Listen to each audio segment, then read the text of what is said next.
Hi, I'm Ted. Welcome to River Channel. Today I'm going to show you how I reconditioned and repaired my Kokotat Drysuit.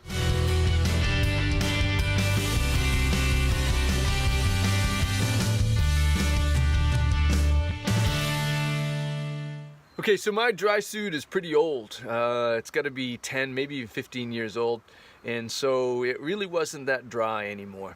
It was actually pretty damp, pretty wet. When I would come back after, spending some time in the water, especially if I swam, I'd pour probably a quart of water out of the leggings, out of the gaskets. So I figured I could replace it, but even with a pro deal, that's probably $600 or so.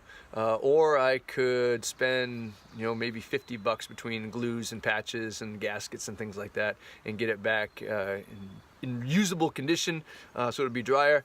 And I figured I could take that $1,000 and work on paying off my house so that I could go to South America in the winter time, and I wouldn't need a dry suit. So that's the route I took. So the first step was to check for leaks. Got my compressor and I sealed up the wrist gaskets, the ankle gaskets and the neck gaskets.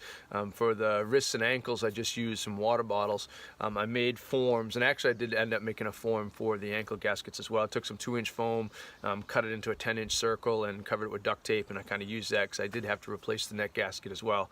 And you guys local, if you need those forms, just let me know. You're certainly welcome to borrow them. They're just sitting in a box.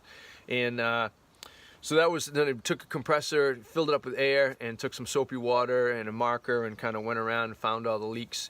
And, after we found the leaks, dried it off and circled it with a Sharpie so we kind of knew where the leaks were. The next step was to take, I used both Gore-Tex patches and this stuff called Gear Aid tape.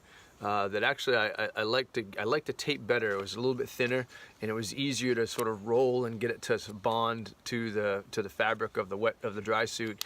And again, I just liked it a little better. It comes in thick, it's twice as wide as this, and so I didn't really need that width, so I cut it in half, and that actually worked pretty well. I did find though that the one side of it's got like that, you fold the tape and it kind of peels the backing off, but once you cut it in half, the other side doesn't have that fold, so make sure you keep your fingernails in there to try to get it that separated from the backing to put it on. After I put the tape on, I found that if I used it a little bit, the tape would sometimes peel up in the high wear areas. So I went back and I took some Aqua Seal and mixed it pretty thin, kind of with the Kotal, so it was almost like maple syrup. And then I put a bead of Aqua Seal around the edges of all the patches, and that seemed to actually work pretty well. So with the new gasket, and I did seal everything with some Never Wet just to sort of check, try and recondition the fabric. And then with all the tape on the seams, I spent a weekend on a swiftwater rescue class, quite a bit of swimming, wading around the water all day, and my upper body stayed completely dry. My lower body, I can still tell I got one more leak in there that I have to find, and so I went back and found that leak, and this system actually worked better.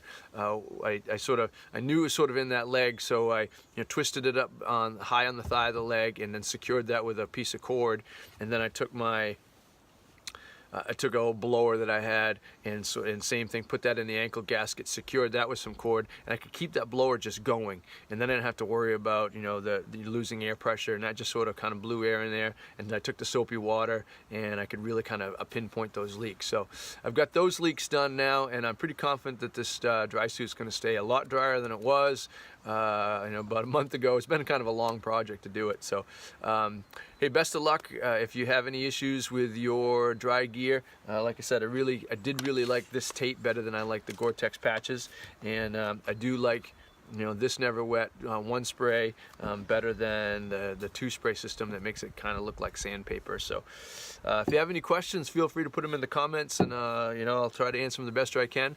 And please subscribe if this has been helpful, and I'm really looking forward to seeing you guys on the river.